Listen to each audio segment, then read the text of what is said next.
Jong Neon terlihat menunggu namanya dipanggil. Di sela-sela waktu itu, 3 gadis mendekatinya dan bertanya tentang asal-usulnya. Bertanya apakah dia berasal dari keluarga terpandang karena datang bersama Ok Yong, seorang senior yang sangat terkenal di teater tersebut. Namun, setelah mengetahui bahwa Jong Neon hanyalah anak seorang penjual ikan, mereka segera membulinya. Tak lama kemudian, nama-nama peserta mulai dipanggil. Saat giliran Jong Neon tiba, gadis-gadis itu mulai menampilkan bakat mereka, seperti bernyanyi, menari, hingga berakting. Ketika Jong Neon dipanggil untuk berakting, ia teringat akan momen menyedihkan ketika ayahnya meninggal saat perang, tanpa sempat mengucapkan kata-kata terakhir. Ingatan itu membuat Jong Neon menampilkan akting yang penuh emosi hingga membuat seluruh ruangan terpukau. Saat giliran bernyanyi, Jong Neon mengejutkan semua orang dengan suara merdunya. Suara indahnya membuat sang sutradara teringat pada seseorang dari masa lalunya. Ternyata, wanita yang diingat sutradara adalah ibu Jong Neon di masa muda, yang dulu sudah sukses sebagai seorang penyanyi. Setelah semua penampilan selesai, diumumkanlah nama-nama peserta yang lolos, dan Jong Neon dinyatakan lolos sebagai cadangan. Kemudian, sutradara memanggil Jong Neon dan mengatakan bahwa ia dipilih sebagai cadangan karena datang bersama Ok Yong, sehingga ia diminta untuk membuktikan bahwa pemilihannya bukanlah karena itu, tetapi karena bakatnya. Ketika Jong Neon ditanya nama ibunya, ia menjawab, Soyoung-ri. Sang sutradara pun menyadari bahwa dirinya mungkin salah mengenal sosok yang ia kenal di masa lalu. Setelah itu, Ok Yong masuk ke ruangan sutradara dan bertanya mengapa ia bersedia melatih Jong Neon, padahal biasanya tidak pernah melatih kelompok.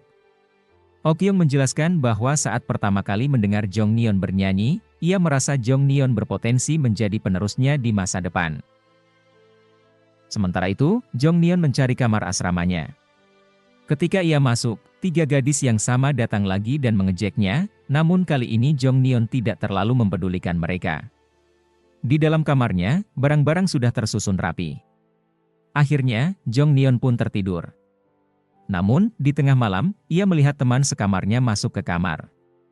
Anehnya, saat pagi tiba, teman sekamarnya sudah tidak ada. Setelah itu, Jong Neon melaksanakan tugas membersihkan area asrama.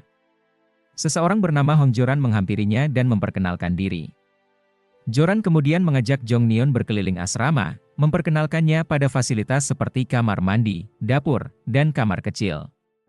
Ketika mereka tiba di gerbang belakang, Joran memperingatkan bahwa gerbang ini tak boleh sembarangan dibuka karena banyak penggemar yang sering datang mencari Ok Yong.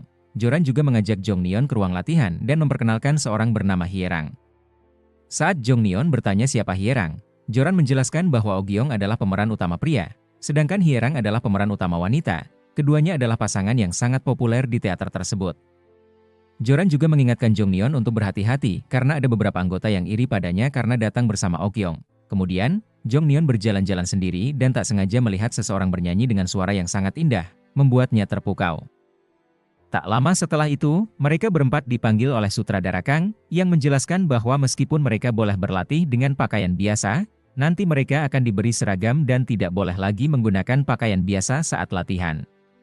Mereka pun mulai berlatih, dan Jong Neon diminta bertanding vokal melawan Young-so, untuk menunjukkan siapa yang lebih berbakat dalam bernyanyi. Sutradara lalu meminta mereka saling memberikan pendapat. Jong Neon memuji suara Young-so yang terdengar merdu, sementara Young-so memuji suara Jong Neon yang unik. Setelah latihan selesai, Jong Neon mencoba mendekati Young-so untuk berkenalan, tetapi sayangnya Young-so bersikap sombong dan menolak berteman dengannya. Malamnya, Jong Neon curhat kepada Joran, yang mengatakan bahwa Young-so memang biasa bersikap seperti itu kepada semua murid. Young-so ternyata adalah keponakan sutradara Kang, tetapi meskipun begitu, ia tidak pernah diberi peran penting dan hanya mendapatkan peran sampingan. Meskipun keponakannya, sutradara Kang dikenal sebagai sosok yang tidak pilih kasih, ternyata, Young-so adalah teman sekamar Jong Neon. Keesokan harinya, Young-so pergi membeli bunga dan pulang ke rumahnya yang mewah, menunjukkan bahwa ia berasal dari keluarga kaya. Ibunya adalah seorang aktris sopran terkenal, tetapi sering membandingkan Young-so dengan kakaknya, yang juga seorang artis sopran. Karena Young-so adalah penyanyi opera, ibunya cenderung meremehkan bakatnya. Di teater, para murid berkumpul untuk berlatih, dan sutradara Kang menanyakan seragam Jong Neon. Jong Neon menjelaskan bahwa ia belum menerima seragam baru. Ternyata, seragamnya disembunyikan oleh 3 gadis yang sering mengganggunya. Karena terlambat setelah berganti pakaian, Jong Neon diminta keluar dari ruangan oleh sutradara. Kesal, Jong Neon kemudian menemui ketiga gadis itu dan menantang mereka. Gadis-gadis tersebut mengajaknya bertaruh, jika Jong Neon berhasil mendapatkan naskah audisi, mereka akan melakukan apapun yang ia minta. Tantangan itu terasa sulit, karena untuk mendapatkan naskah, seseorang setidaknya harus menjadi anggota tetap atau pernah berlatih langsung di teater. Meski begitu, Jong Neon tidak menyerah, ia tetap berusaha mendapatkan naskah tersebut. Salah satu seniornya menyarankan bahwa untuk memperoleh naskah itu, ia perlu mendapatkan peran di teater, meskipun hanya peran kecil. Jong Neon kemudian mencari peluang dan meminta bantuan Yung So agar mendapatkan peran. Akhirnya, ia mendapat peran sebagai Bangja berkat Yung So. Namun, peran ini cukup sulit karena ia harus memerankan karakter bapak-bapak, dan dua orang sebelumnya telah mengundurkan diri dari peran ini. Malam itu, Joran memberi semangat kepada Jong Neon, yang tampak cemas dengan peran barunya sebagai Bangja. Akhirnya, Jong Neon dan Joran menghabiskan malam dengan menulis surat untuk kakak mereka di kampung. Keesokan harinya, Jong Neon diminta berlatih akting. Namun, aktingnya kacau karena ini adalah pertama kalinya ia memainkan peran Bangja. Yung So, yang memperhatikan, kemudian memberikan contoh bagaimana memerankan Bangja dengan benar. Membuat seluruh ruangan bertepuk tangan karena aktingnya sangat bagus. Jong Neon merasa Yung So sengaja memberikannya peran ini karena ia sendiri merasa peran ini sulit. Meskipun sempat ingin menyerah, Jong Neon bertekad tampil lebih baik dari Yung So. Tak lama kemudian, Jong Neon mencurahkan isi hatinya kepada Joran, yang bingung mencari cara agar Jong Neon bisa lebih unggul dari Yung So.